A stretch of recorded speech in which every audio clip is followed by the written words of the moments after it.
آپ کا نام اور اسلام آباد میں کہاں پہ رہتے ہیں؟ سر میرا نام محمد اسامہ صفدر ہے اور I-10 میں رہتا ہوں اسلام آباد۔ اسامہ صفدر، وزیر اعظم عمران خان صاحب نے جو قوم سے خطاب کیا، جو اس نے باتیں کی اور جو کچھ اس نے قوم کے سامنے رکھا، تو کیا کہیں گے آپ وزیر اعظم عمران خان کے خطاب کے حوالے سے؟ سر اس نے جو پہلی بات ہے خطاب میں یہ بات کی ہے کہ ہم کسی کی غلامی نہیں کریں گے، مطلب سب سے بڑی بات اسی کی ہے کہ ہم کسی کے آگے جھکنے والے نہیں ہیں۔ سب سے اچھی بات ان کی یہ والی جو لگی ہے، اور دوسری بات ہے کہ جو اس نے یہ بات کہی ہے کہ ہمارا جو ڈیٹا چل رہا ہے، جو ہمارا جو کام ہے وہ ورکنگ، اس کے حساب سے اس نے اچھی باتیں کی ہیں، ورکنگ ان کی اچھی تھی جو ورکنگ جو لیٹر کی بات تھی اور پھر تعلقات کی بات ہے مختلف ممالک کے ساتھ، چاہے وہ روس ہو، چاہے وہ چائنا ہو، چاہے وہ امریکہ ہو، چاہے وہ برطانیہ ہو، تو جس کے ساتھ بھی ہو تعلقات اچھے رکھنے چاہیے، جو اس نے بات کی، اور غلامی ہم کسی کی برداشت نہیں کر سکتے، کیا کہیں گے؟ نہیں وجہ ہے ان کی بات جو انہوں نے کی ہے کہ غلامی ہم کسی کی نہیں کریں گے، اور دوسری بات یہ ہے کہ تعلقات بڑھانا اچھی بات ہے جو اس سے بڑھا رہا ہے، اور یہ بات اچھی ہے کہ وہ ہر کسی کے ممالک کے ساتھ ہمارا تعلقات اچھا رکھ رہا ہے، تاکہ ہمارا جو چیزیں ہیں جو ہم برآمدات کرتے ہیں، درآمدات کرتے ہیں، اس میں ہمارے لیے فائدہ ہوگا۔ جی تو سابق وزیر اعلیٰ پنجاب اور اپوزیشن لیڈر بھی ہے شہباز شریف صاحب، اور سابق صدر آصف علی زرداری، مولانا فضل الرحمان، ان کے لیے آپ کا پیغام کیا ہے؟ موجودہ جو حالات چل رہے ہیں، موجودہ جو صورتحال بنا ہوا ہے، کیا پیغام دیں گے؟ سر یہی پیغام ہے کہ جو ابھی چل رہی ہے، جو چیز سچویشن چل رہی ہے، اس سچویشن کے حساب سے بات کرنی چاہیے، جو کر رہے ہیں، جو عمران خان نے جو باتیں بولی ہیں، جو ہمارا طریقہ کار چل رہا ہے، جو وہ کہہ رہے ہیں کہ ہم آئیں گے، وہ ایک بات ہے، وہ اپنے طریقے سے وہ بھی ٹھیک ہے، اور یہاں پر یہ اپنے طریقے سے بیٹر جا رہا ہے، باقی اللہ کے اوپر ہے کہ کس طرح چلے گا۔ مطلب حکومت کو اپنا مدت پورا کرنا چاہیے، بہتر یہی ہوگا؟ ہاں جی، بہتر یہ ہے کہ حکومت اپنی پوری ہونی چاہیے، تاکہ جو نیکسٹ حکومت آئے، جو ہمارا جو الیکشن ہو، اس میں پھر کوئی رکاوٹ پیدا نہ ہو۔ آپ کا نام اور اسلام آباد میں کہاں پہ رہتے ہیں؟ سر میرا نام عامر سہیل ہے اور میں I-8 اسلام آباد میں رہتا ہوں۔ عامر سہیل، کیا کہیں گے وزیر اعظم عمران خان کے خطاب کے حوالے سے؟ جو کچھ اس نے قوم کے سامنے رکھا، جو اس نے باتیں کی، جو اس نے خطاب میں کہا، اور اس کے خطاب آپ نے بھی سنا ہوگا، تو کیا کہیں گے وزیر اعظم عمران خان کے خطاب کے حوالے سے؟ سر عمران خان کے حوالے سے سب سے پہلے تو ان کا شکریہ ادا کرنا چاہیں گے کہ انہوں نے جو ہے نا قوم میں بیدار کیا، قوموں کو بیدار کیا، ٹھیک ہے، کیونکہ بہت کم لیڈر ہوتے ہیں جو عوام کے بارے میں سوچتے ہیں یا ان کو اوپر لے کر چلنا چاہتے ہیں، ٹھیک ہے،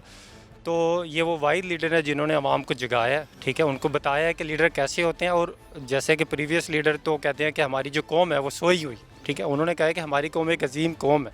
ٹھیک ہے نا، سب سے بہتر جو ہوتا ہے وہ آپ کو بڑھنے کے لیے آپ کو جو ہوتا ہے نا خودداری ہونی چاہیے، ٹھیک ہے، جو انہوں نے کہا ہے کہ اپنی قوم کو مضبوط بنانے کے لیے ہمیں اپنے پاؤں پہ کھڑا ہونا پڑے گا، ٹھیک ہے، تو ہی از دا بیسٹ۔ اپنے پاؤں پہ کھڑا ہونا ہمارے لیے، سب کے لیے ضروری ہے۔ ہم نے مطلب اگر اپنے پاؤں پہ نہیں کھڑا ہونا تو پھر زندگی بھر کے لیے ذلیل ہوتے رہیں گے۔ اور دوسرا جو غلامی کی اس نے بات کی کہ ہم کسی کی غلامی برداشت نہیں کریں گے، نہ کسی کے غلام بننا چاہتے ہیں، اور جو بھی ہو ہم اس کے ساتھ اچھا تعلقات رکھنا چاہتے ہیں، تو کیا کہیں گے اس کی بات؟ بالکل، تعلقات جو ہوتے ہیں وہ ہمیشہ برابری کے لیول پہ ہوں تو چلتے ہیں، ٹھیک ہے، پچھلی جو حکومتیں تھیں اس میں آپ کو پتہ ہے پچھلی حکومت میں تو وزارت خارجہ کی پالیسی تک نہیں بنی، وزارت خارجہ بھی نہیں اپوائنٹ ہوا تھا، تو اب جو بھی تعلقات ہوئے ہیں ظاہر سی بات ہے وہ برابری کے لیول پہ، انہوں نے کہا ہے کہ جو بھی تعلقات ہوگا وہ برابری کے لیول پہ، ادروائز تو غلامی والی کوئی کہانی نہیں ہے، تو اسی وجہ سے جو ہیں وہ لوگ زیادہ تر مخالف ہوتے ہیں کہ اس طرح کی چیزیں ہوتی ہیں۔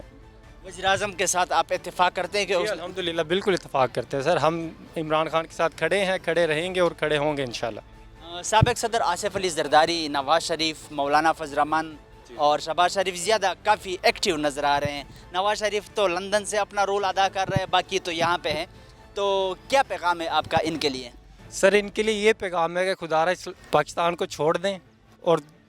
جو ہو سکتا ہے وہ اس ملک کو چھوڑ دیں اس بارے، کیونکہ وہ کچھ نہیں کر سکتے، جنہوں نے پچھلے 30 سالوں میں کچھ نہیں کیا نا، وہ آنے والے وقت میں بھی کچھ نہیں کر سکتے، انہوں نے صرف اپنی جیبیں بھرنی ہیں اور دیٹس اٹ، اس کے علاوہ وہ کچھ نہیں کر سکتا۔ آپ کا نام اور اسلام آباد میں کہاں پہ رہتے ہیں؟ جی میرا نام ملک ملازم ہے اور اسلام آباد I-92 میں رہتا ہوں۔ کیا کہیں گے وزیر اعظم عمران خان کے خطاب کے حوالے سے؟ جو اس نے باتیں کی، جو کچھ اس نے قوم کے سامنے رکھا اور جو کچھ اس نے قوم کو بتایا، تو آپ کیا کہیں گے وزیر اعظم عمران خان کے خطاب کے حوالے سے؟ وہ ایک بیسیکلی ہارا ہوا شخص ہے، وہ آخری پتے اس نے کہا تھا کہ قوم سے کہ میں یہ کروں گا وہ کروں گا، آخری پتہ میرے پاس ہے، میں سنبھال کے رکھا ہوا ہے، پھر کہتا ہے کہ جب خطاب کا وقت آیا، جب اس کے ٹائم خط نکالتا ہے، اندر ڈالتا ہے کہ یہ ہو گیا وہ ہو گیا، پھر اس کے بعد کہتا ہے کہ خط تو 7 تاریخ کو آیا تھا، اور اس کے بعد وہ کہتا رہا تقریروں میں، اپنے جلسے میں عوام میں جا کے کہتا رہا کہ میں اپوزیشن کی تینوں وکٹیں اکٹھی اڑاؤں گا، میں زرداری میری بندوق کی نشست پر ہے، اور اب وہ منتیں کر رہا ہے۔ وہ ایک ڈرامہ باز ہے، وہ ہارا ہوا شخص ہے، وہ اب بچنے کے لیے بہانے ڈھونڈ رہا ہے اور کچھ بھی نہیں۔ وزیر اعظم عمران خان صاحب نے جو قوم سے خطاب کیا اس میں یہی کہا کہ ہم کسی کی غلامی برداشت نہیں کر سکتے، اور جو بھی ہو ہم اس کے ساتھ اچھا تعلقات رکھنا چاہتے ہیں۔ تو جو غلامی کی بات ہے اس کے حوالے سے کیا کہیں گے؟ بالکل اس نے ٹھیک کہا ہے۔ جب ٹرمپ تھا صدر، وہ دورے پہ گیا تھا امریکہ، اس وقت کدھر گئی تھی غلامی اس کی، اور واپسی پہ اس نے آ کے کشمیر کا سودا کیا تھا، آج کشمیر بیچ دیا ہے۔ یہ تو اس کے جانے کے بعد ساری باتیں کھلیں گی نا کہ غلامی، یہ تو وہ اپنے آپ کو وہ ووٹ بینک کے لیے سارا کوئی ڈرامہ کر رہا ہے نا، اور خاتم النبیین جس سے نہیں بولا جاتا، وہ اسلام کا لیبل لگا کے تو ڈرامے کر رہا ہے، کچھ بھی نہیں ہے، بس ختم، ہارا ہوا شخص ہے، گیم اوور ہو چکی ہے۔ سابق صدر آصف علی زرداری، مولانا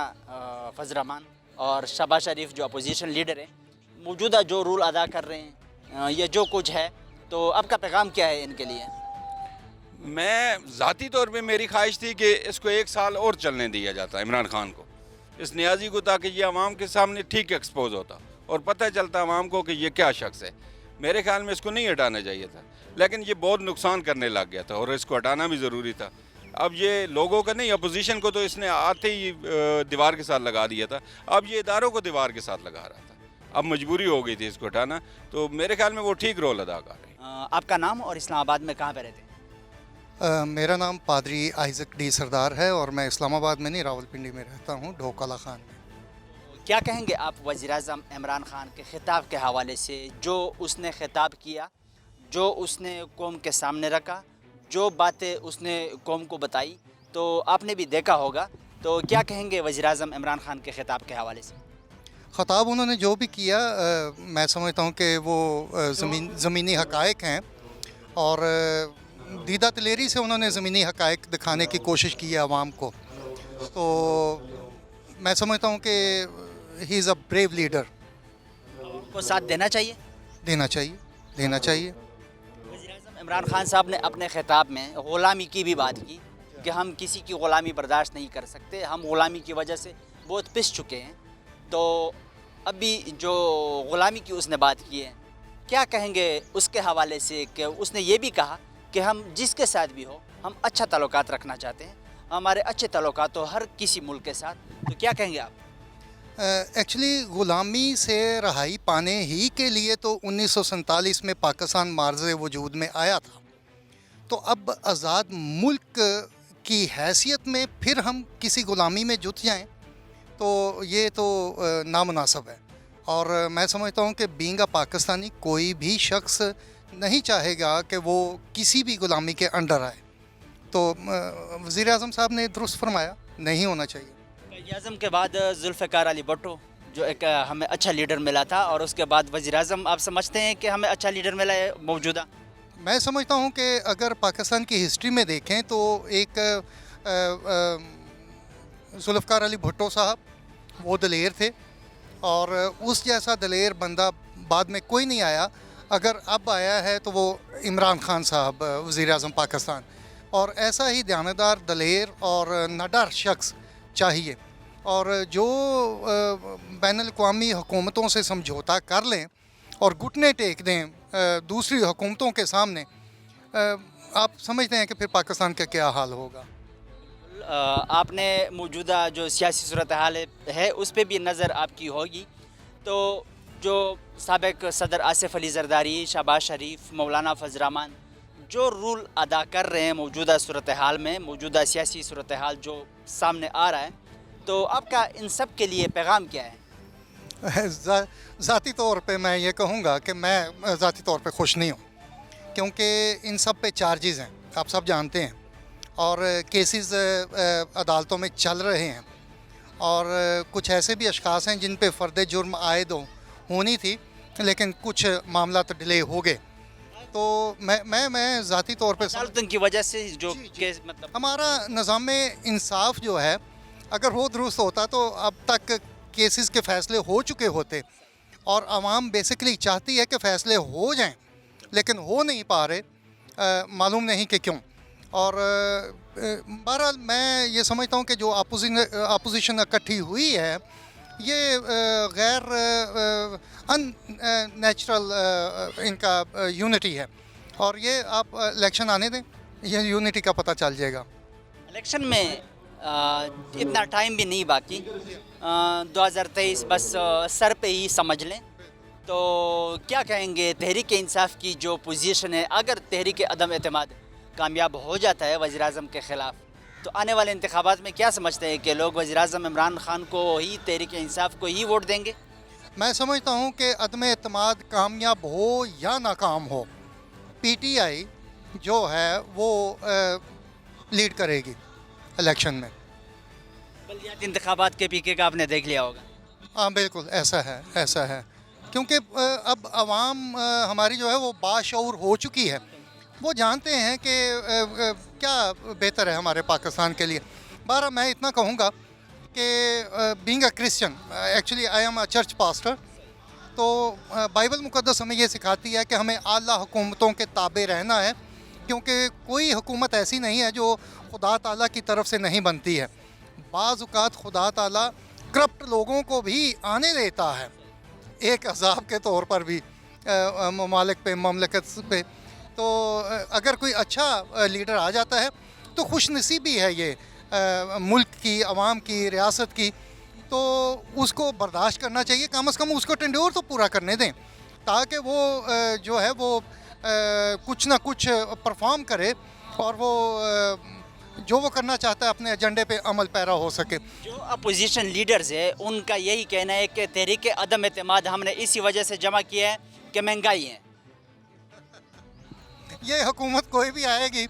یہ سلوگن ہر حکومت میں چلتا ہے، مہنگائی ہے، مہنگائی ہے۔ زرداری، آپ کو لگتا ہے کہ باتیں کچھ اور ہیں جو وزیر اعظم نے خطاب میں بتائی؟ باتیں کچھ اور ہیں، لیکن یہ شیلڈ کے طور پر مہنگائی کی شیلڈ آگے لے کے چل رہے ہیں، جسے ہم سپر کہتے ہیں، اپنے بچاؤ کے لیے۔ تو یہ ہے کہ مہنگائی تو زرداری حکومت تھی پھر بھی مہنگائی تھی، اور مشرف حکومت تھی پھر بھی کہتے تھے مہنگائی تھی۔ اعلیٰ مشرف حکومت بہترین تھا فنینشلی، اور پھر اگر شریف فیملی کی حکومت ہے پھر بھی کہتے تھے مہنگائی کا رونا تو ہمارے ایک کہہ لیں کہ تکیہ کلام بن گیا۔ کیا آپ سمجھتے ہیں کہ یہ کسی اور کے ہاتھوں میں کھیل رہے ہیں جو اپوزیشن ممبران ہیں؟ ایسے ہی ہے۔ اس سے کون واقف نہیں ہے کہ یہاں پیچھے کٹھ پتلیوں کی طرح چلانے والے کوئی اور ہوتے ہیں، تو یہاں پر کٹھ پتلیاں ہی کام کرتی ہیں۔ تو سازشیں تو بین الاقوامی طور پہ آپ جانتے ہیں کہ کہاں پر تیار ہوتی ہیں، تو یہ ملکوں کو، چھوٹے ملکوں کو کمزور کرنے کے لیے وہاں پر پلان کیا جاتا ہے کہ کون سی حکومت آئے گی، کس کو ہٹانا ہے، کس وقت ہٹانا ہے، تو یہ کچھ اور ہے۔